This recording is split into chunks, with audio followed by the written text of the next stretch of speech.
Good morning, Internet.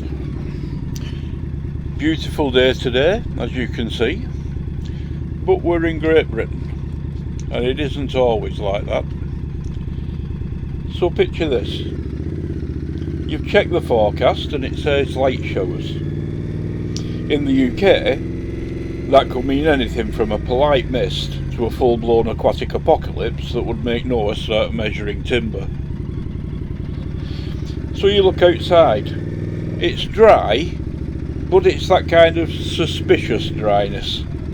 The kind of dry that feels like it could be a trap.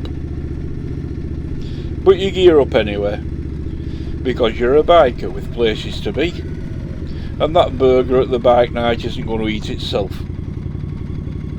You swing a leg over the bike and roll out of the driveway feeling quite optimistic.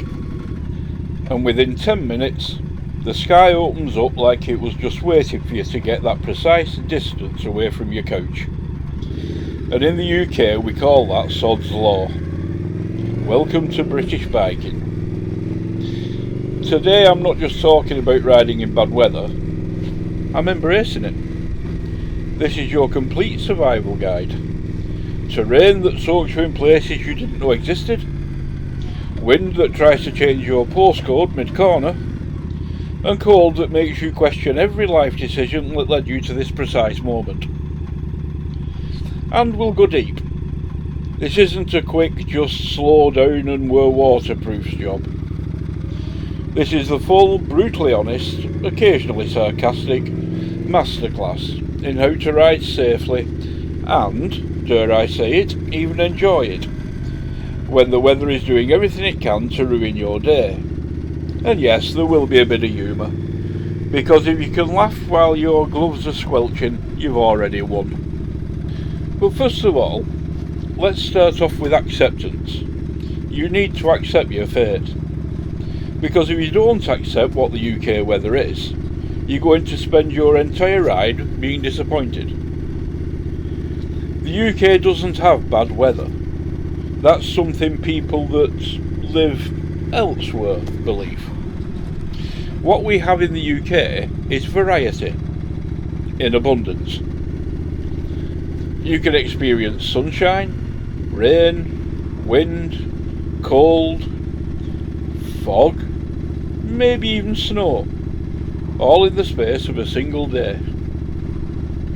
Forecast apps are more like suggestions, vague hints or optimistic guesses made by someone who clearly hasn't stood at a bus stop in Manchester in February. And here's the thing most new riders get wrong. They treat bad weather like an exception. It's not. It's the default setting in the UK. Dry, warm and still conditions, that's the bonus round. So instead of asking, should I ride in bad weather? The real question is, how do I ride well in bad weather? Because I definitely will be. Once you accept that, everything changes. You stop being surprised, you start being prepared, and preparation is everything. Now let's talk gear, and dressing like you actually mean to survive the ride. Because riding in bad weather without proper kit is a bit like going swimming in jeans. Technically possible, deeply unpleasant, and entirely avoidable. Now we've all been there in the early days. Your budget is tight, and you think, well, it's only a bit of rain. And then 20 minutes later you're sitting in a lay-by, waterlogged, questioning your choices while passing car drivers give you that look of pity, or just laugh, in their dry, warm cabins. So let's fix that. First, jackets and trousers. You want proper waterproofing, and I mean proper. Not water resistant, not shower friendly, not fine unless it rains properly. Look for laminated waterproof gear or quality removable liners. And, at the very least, if it's all you can get, oilskins. I mean, let's face it, they work for North Sea fishermen, they'll work for you as well. But here's the difference. Cheap gear keeps rain out, for a bit. Good gear keeps rain out, full stop. Also, breathability matters, because there is nothing more ironic than being soaked through while keeping the rain out, because you're sweating like a pig. So how about base layers? Because this is where a lot of riders cheap out and then regret it. Good base layers keep you warm, they wick away moisture, and they stop you feeling like a damp sandwich. And yes, you will still sweat under waterproof gear, even the best stuff. It's unavoidable. But base layers stop that sweat from turning into freezing misery when you slow down. Your boots. Let me paint you a picture. You're an hour into a ride, everything's going fine, except your left foot feels suspicious. Then cold, then wet. Then you realise that your sock is now a sponge. At that point, the ride's over, mentally if not physically. Waterproof boots are non-negotiable in the UK, because if your feet go, your morale goes. But get boots that your waterproof pants fit over the top of, not inside of. Waterproof boots are pointless if the rain runs down the top of them and creates a nice little puddle where your foot sits. Next, your gloves. Arguably the most important piece of kit in bad weather, because your hands control everything. Cold, wet hands equals reduced dexterity, slower reactions, and a general feeling of this is a bad idea.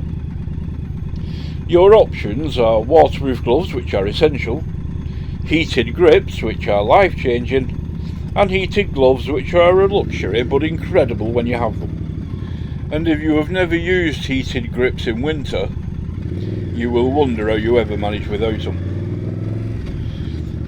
Now about the humble neck tube. A tiny piece of fabric that stops icy rain from running down your spine like something from a horror film. Also consider waterproof overgloves, rain oversuits for long rides, and anti-fog visor inserts, because comfort equals focus, and focus equals safety. Now something slightly terrifying. In bad weather, you are basically invisible. Think about it.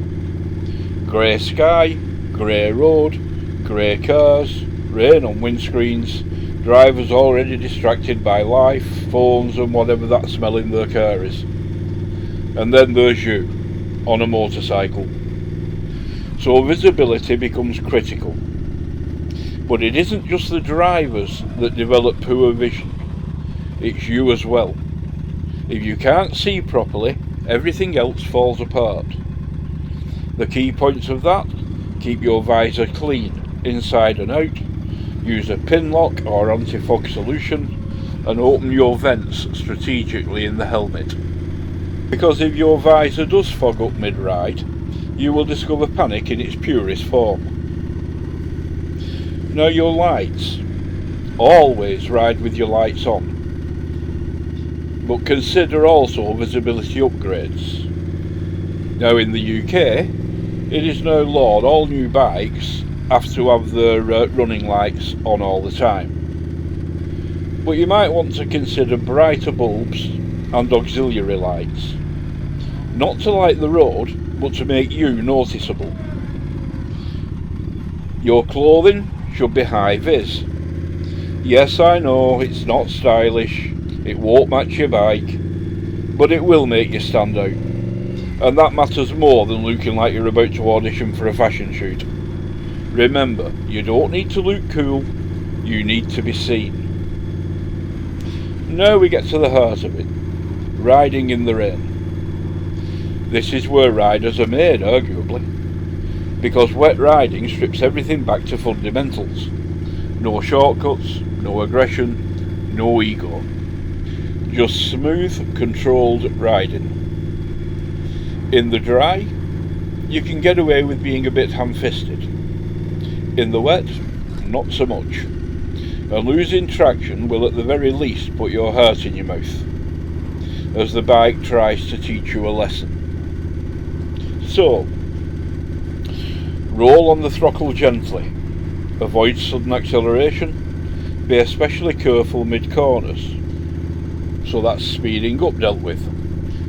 How about slowing down and braking? Because your stopping distance increases significantly in the rain. So brake early, apply pressure progressively, avoid grabbing the front brake, which is a no-no in any weather. Modern bikes with ABS help massively, but don't rely on it to fix your bad habits. Cornering. Relax, seriously. The biggest mistake riders make in the wet is tensing up. When you do that, you make abrupt inputs, you upset the bike, you reduce your ability to react. Instead, just loop through the corner, keep your body relaxed, maintain steady throttle, and overall trust your tyres. Speaking of which, this is not ever where you save money. Good tyres in the wet are the difference between bit slippery today and oh my god, this is going to hurt. Check the tread depth, the pressure and the overall condition. And if any of those are wrong, put them right. Even if you have to spend a little more for new tyres from a good brand that are good in the wet, it's better than sitting on your backside on the road or worse. Now about road hazards. Let's list the UK's greatest hits.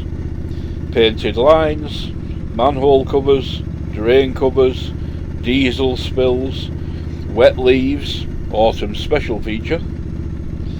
All of these become extremely slippery when wet. Treat them like tiny ice rinks. Cross them upright where possible. Avoid leaning or braking on them. Then there are of course the potholes, which I cover in another video. Now what about something like the wind? Because that never gets enough respect because you can't see it. But you can definitely feel it, especially when it tries to push you into another lane. The key thing to understand is that wind is unpredictable. It's not a steady force, it's gusty, erratic and occasionally malicious.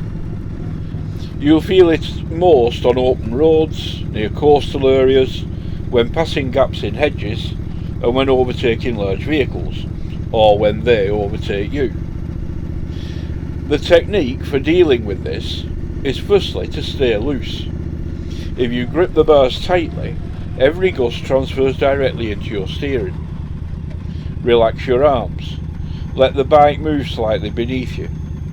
Secondly, positioning. Give yourself space in your lane. Expect sudden sideways movement. And always be ready to correct smoothly, not abruptly. Because abrupt corrections lead to bigger problems. And then we have the cold. Or, if you like, the slow killer. Because cold doesn't announce itself. It just creeps in, gradually, relentlessly. And before you know it, your fingers feel like someone else's, and your brain is operating on a slight delay. This is dangerous, because riding requires fast reactions, clear thinking and fine motor control. Cold affects all of those. So layer properly, use thermal gear if you have it, and take breaks. And don't ignore the early signs, numb fingers, shivering, slower reactions. That's your body telling you to sort it out. Heated gear helps massively, grips, gloves, even vests. And once you try them, you will become emotionally attached. Now, short rides in bad weather are one thing. But how about long rides? That's where it becomes an endurance event. Plan your route with plenty of stops. Ideally at a cafe where you can get a hot drink and warm up. Because riding for hours in cold, wet conditions will drain you faster than you expect. Stay fueled and hydrated. Yep, even in the cold. Fatigue creeps up quickly in bad weather.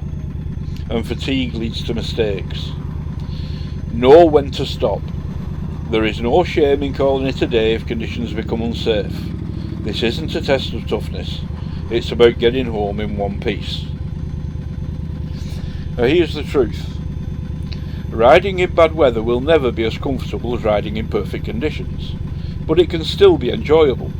There's something about it, the focus, the challenge, the sense of achievement. You finish a tough ride in bad weather and it feels like you've actually done something. You've earned it. And over time you realise you're not avoiding bad weather anymore, you're just riding. So next time you look outside and think, maybe I'll skip it today, ask yourself, is it actually unsafe or just uncomfortable? Because those are two very different things. Prepare properly, ride smoothly, respect the conditions. And remember, you're not made of sugar. You won't dissolve in the rain. Although your boots might fill up, your gloves might squelch, and you might briefly question your sanity at a set of traffic lights while water drips off your nose. But that's all part of it. This is biking in the UK. Keep the rubber on the road, people. Keep the shiny side up. Please give me a like and subscribe, and I'll see you next time.